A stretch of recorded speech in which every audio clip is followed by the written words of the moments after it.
हमको सन्यासी बाबा के दर्शन के बारे में, पूज्यपाद सन्यासी बाबा के अनुभव दर्शन तो हमें बहुत बार हुए, पर प्रत्यक्ष दर्शन हमें 2 ही बार हुए। 2011 में, 2017 में, 2 सन है। 2011 का रहस्य तो उतना बड़ा नहीं है। 2017 में हमें धाम पर यज्ञ करनी थी, 18 पुराण। उस वक्त समुदाय भी उतना ज्यादा नहीं आता था, भक्तों का बहुत कम समुदाय, यही कोई 500-1000 भक्त आते थे, आसपास के गांव के लोग अर्जी पेशी करने। यज्ञ करने के लिए हमारे पास व्यवस्था नहीं थी। और मंगल शनिवार 1000-2000 कभी 5000 इतने भक्त आ जाते थे, लगभग। हम बड़े परेशान रहे। दक्षिणा ना मांगने की हमारी आदत थी कि हम किसी से सहयोग नहीं मांगते। आज भी हमारी आदत, कहते तो नहीं है, हनुमान जी कोई दे जाए तो ठीक है, भगवान का प्रसाद समझ करके आश्रम की व्यवस्था में लगा देते हैं। आयोजन बड़ा था, लगभग उस समय में 2017 में 25-26 लाख का खर्च था, क्योंकि उसमें 40 ब्राह्मण आने थे, बनारस से यज्ञाचार आने थे, भंडारा होना था।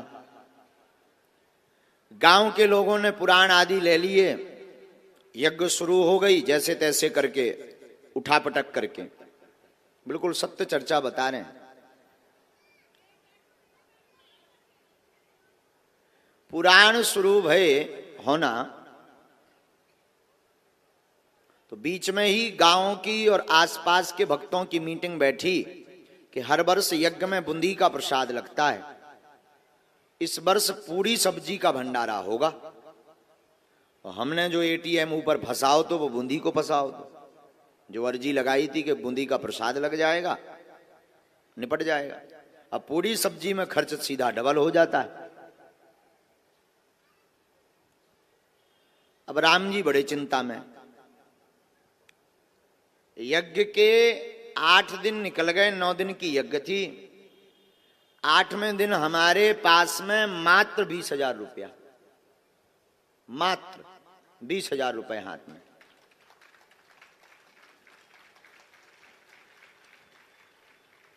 ब्राह्मणों की दक्षिणा ही हमें 4 लाख के लगभग देनी थी, और भंडारे का सामान मंगवाना था। अब जो सेठ आदि थे उन्होंने कहा कि महाराज जी नगद लगेगा। अब बड़ी चिंता पड़ गई, खूब व्यवस्था बन गई, यज्ञ का खूब झंका मंका हो गया। लेकिन अब विचार करने लगे कि अंतिम दिन नाक ना कट जाए। अर्जी लगाएं तो किससे लगाएं? उधार मांगने की सामर्थ्यता नहीं थी, क्योंकि कभी आज तक हमने उधार मांगा नहीं, और इतने हम बड़े भी नहीं थे कि कोई हमें उधार इतनी बड़ी रकम 8-10 लाख रुपए दे दे। मन में था कि 3-4 लाख रुपया आ जाए तो ब्राह्मणों की दक्षिणा चुक जाए, भंडारे का देखा जाएगा, जो भी होगा सामान मंगाते हैं। तो एक सेठ को निवेदन किया कि हम आपका चुका देंगे, हर हाल में दे देंगे। उसने जैसे तैसे करके राशन सामान तो दे दिया, भंडारा तो बनने लगा, लेकिन अब ब्राह्मणों की दक्षिणा।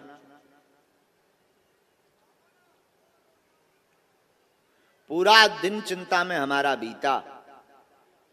शाम हुई, यहां पर खेत में वहां कोने में रामलीला लगी थी, चित्रकूट की रामलीला थी।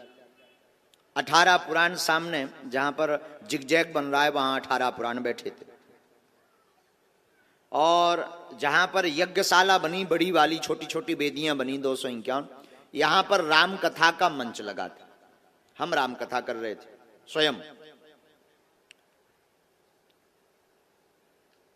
गांव का खूब सहयोग मिला, जन जन की जितनी सामर्थ्यता थी गांव वालों ने सहयोग किया। बड़ा आयोजन, हमारे गांव के सब समाज के लोग, अहिरवार समाज के लोग से लेकर के हमारे भाई भैया आ रहे हैं, आदिवासी जी आ रहे हैं, सब जनन ने अटूट मेहनत की दिन ना रात। बड़ी उन्हें प्रसन्नता रहती थी, मन भी बड़ा अच्छा लगता था उन सबका। हमारा भी मन बड़ा गदगद था। लेकिन अब ये आप बीती बताएं किसको?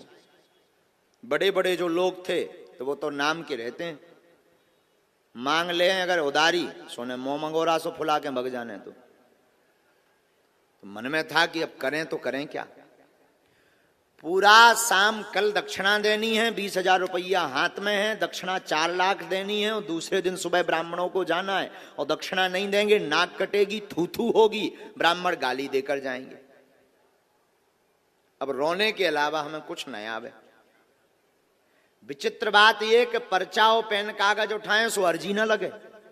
कम से कम अर्जी लग जाए तो जी बता दें भाई साहब के होने का है,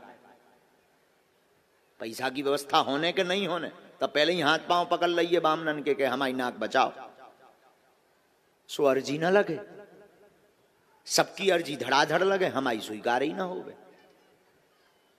अब और बड़ी टेंशन हो गई कि कम से कम ऐसे संकट के समय पे तो बोलो। तुम दूषण के बारे में लिखवा रहे, हमारे बारे में तो लिखवाओ कि काल का होने, नाक कटने हैं कि बचने। सो भाई साहब मौन एकदम, कीप क्वाइट। अब बड़ी हैरानी, भाई साहब मतलब श्री हनुमान जी मौज की बात बोल रहे हैं। शाम हो गई, रामलीला चलती थी, चित्रकूट की रामलीला आई थी। रात के समय पूरा गांव आसपास के लोग देखने आते थे, बीच बीच में पुलिस भी कभी आती थी। लगभग 1-1:30 बजे जब रामलीला से लोग दर्शन करके चले गए, गर्मियों का दिन, मटकों में पानी भरा रहता था, हमें तो भोजन ना भय, एक रोटी का निवाला नहीं गया भीतर। मन में यही चिंता कि कल होगा क्या, और बार बार रोना आवे, बार बार आंसू भर में कि इससे अच्छा तो यज्ञ ही ना करवाते तो ठीक थी, या फिर किसी से उधार मांगे, पर मांगे किससे, कोई उधार देने वाला नहीं। बार बार हमारे आंसू भरें और बार बार हम सन्यासी बाबा और बालाजी का ध्यान करें, कोई जवाब ही नहीं।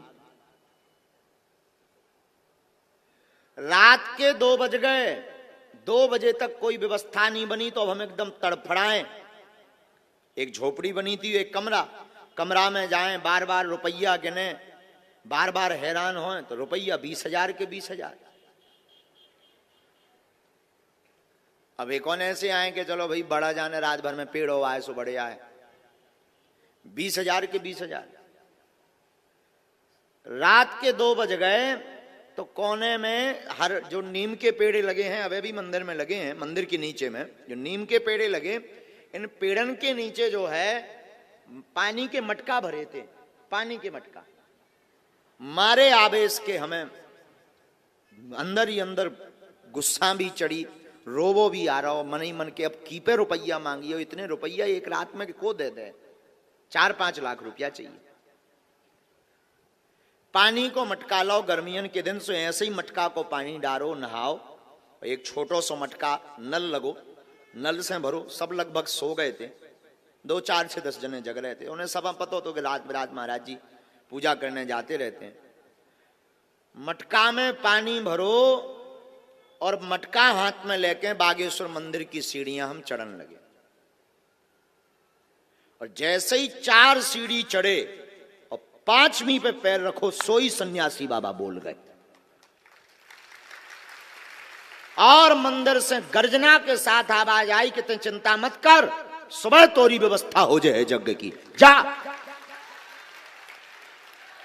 आंखों से झरझर हमारे आंसू बह गए और शरीर कप गए एकदम से। और हमने पूछा कौन? गुरुजी। तो बोले हूं की आवाज आई, ऐसी आवाज के साथ गर्जना की, शरीर के रोंगटे खड़े हो गए। हम जब मटका लेके गए और हमने जब जल चढ़ाया विश्व भोले बाबा बागेश्वर महादेव को, बालाजी को, और वहीं पर वो जो है लेकर चमीटा, और सुंदर मुख कमल सा चेहरा, लाल एकदम चेहरा, कोई बड़ी जटाएं नहीं, सुंदर मुख, बिना बालों वाला चेहरा, बड़ी बड़ी जे मोटी खड़ाऊं, यहां से पीला गमछा पहने और यज्ञोपवीत जो है मोटा सा पहने, और हाथ में चमीटा लेकर के हाथ पकड़े, बाल ऐसे पकड़ के हिला दे, बोले जा कल व्यवस्था हो जाए। लगभग 20 मिनट तक हमें ध्यान ही नहीं रहा कि हम कहां हैं, निर्भूल हो गए। शरीर सुस्त हो गया और शंकर जी की जो दालान अभी बनी है उसी दालान में हम गिर पड़े। 20 मिनट बाद जब होश आया तो शरीर पूरा गीला था, असुआ भरे थे, आंखें लाल हती। तब बाद में समझ में आया कि कुछ लीला हो गई। बालाजी को, शंकर जी को प्रणाम किया, सन्यासी बाबा के स्थान पर गए तो दंडवत प्रणाम किया और खूब नचे। दिल खोल के हम 5 मिनट नचे अकेले में, और ऐसे कूद कूद के नचे कि आज तो जय जय हो गई, आज तो तुम्हारे भी दर्शन हो गए। कूद कूद के हम बहुत 5 मिनट तक नचे और चिल्ला के हम फिर बोल पड़े कि आज हम राजा बन गए, आज हमें गुरु जी के दर्शन हो गए और मन एकदम गदगद हो गया। बस मुस्कुराते हुए नीचे उतरे।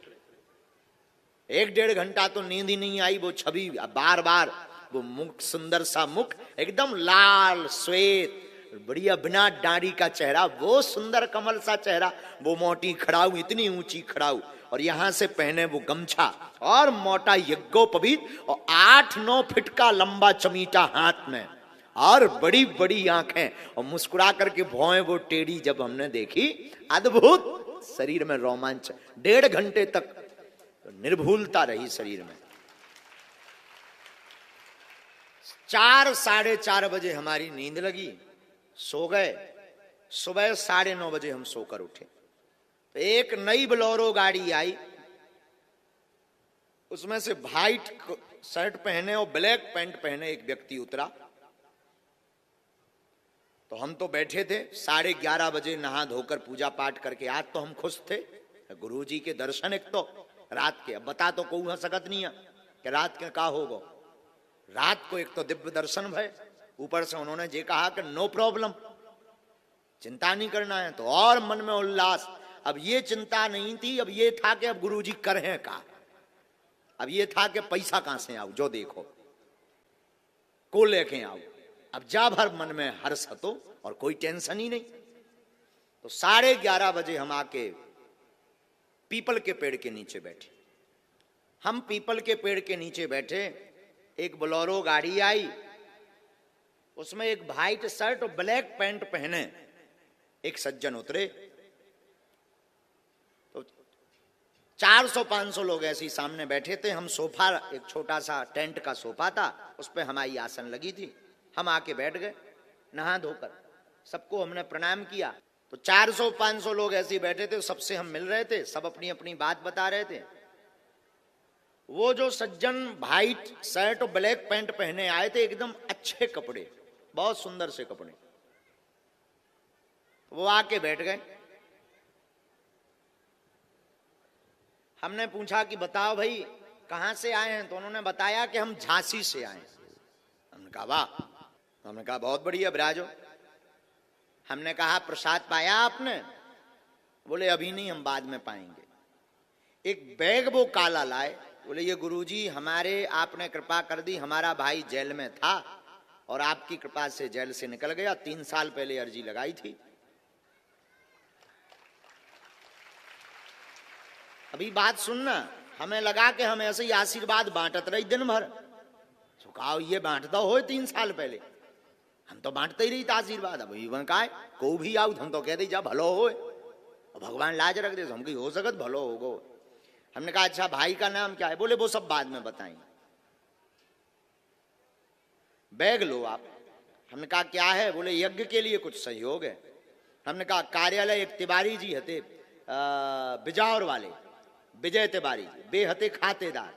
हमने कहा उनके पास जाओ तुम, खाते में विजय राहुल तिवारी हैं बिजावर वाले, वो खातेदार बने थे। तो हमने कहा उनके पास तुम जमा कर दो। उन्होंने कहा नहीं, आपको ही देना है। और उन्होंने वो बैग हमें दिया, हम उस बैग को लेकर के जो कमरा बना था उसमें आए। अब वो हमारे ही सामने गाड़ी पे बैठ के चले गए। और जब हमने वो काला बैग खोला तो उसमें लाल पेन से एक चिट्ठी लिखी थी जिस पर लिखा था जय सिया राम।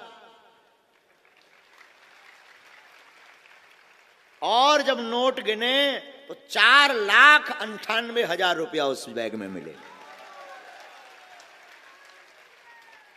4,98,000। परेशान हो गए हम, भगे भगे गए कि हुए पकड़िए, जब लो वह बेलोरो फुर रोड गई। मोटरसाइकिल से हम गांव के बाहर तक देखवे गए। फिर अब कनेक्शन तो जुड़े ही थे सन्यासी बाबा, तो फिर भीतर से गुरुजी बोले हैरान ना हो, तुम्हारा काम होगा। साक्षात श्री हनुमान जी महाराज को यज्ञ की व्यवस्था के लिए नाटक करना पड़ा और एक व्यक्ति बनकर के आना पड़ा और रुपया लाना पड़ा। यह सत्य घटना बागेश्वर धाम की। मतलब हनुमान जी सामने हैं, हम उनके सामने ये आपको घटना बता रहे हैं। आज तक हमने ये चर्चा नहीं बताई है, किसी को नहीं बताई है, लेकिन प्रत्यक्ष ये घटना गांव वाले लोगों भर को हमने ये कथा बताई थी, बाकी किसी को ये जीवनी हमने नहीं बताई। हम आज माइक से कह रहे हैं कि कलयुग में आज भी साक्षात हनुमान जी है। आज भी हमने प्रत्यक्ष अनुभव किया। वो दिन है कि आज का दिन है, उस दिन के बाद कभी हमने पीछे मुड़ के नहीं देखा, न ये देखा कि खर्च कहां से आएगा, रुपया कहां से आएगा, ये यज्ञ कैसे होगी। इसके बाद में बुंदेलखंड का महाकुंभ हुआ, इसमें 6 करोड़ खर्च हुए, पर 1 रुपया की अपेक्षा नहीं रखी और हनुमान जी ने व्यवस्था की।